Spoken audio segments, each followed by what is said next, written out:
अस्सलाम वालेकुम। वालेकुम सलाम। कैसे मौलाना, ठीक है आप? जी अल्हम्दुलिल्लाह। थोड़ा जोर से बोलेंगे, कौन और कहाँ से कॉल कर रही हैं? मैं लेस्टर से बोल रही हूँ।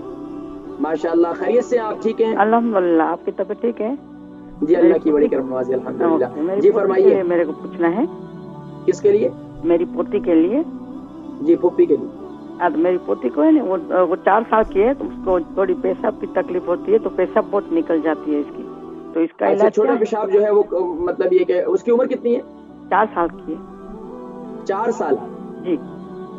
अच्छा, उमूमन बाज बच्चे ऐसे होते हैं, बच्चे बच्चियां जिनके जो है ना ये मसाने की कमजोरी होती है, तो उनके लिए सबसे बेहतरीन मसाने की कमजोरी वालों के लिए तिल का इस्तेमाल करवाएं।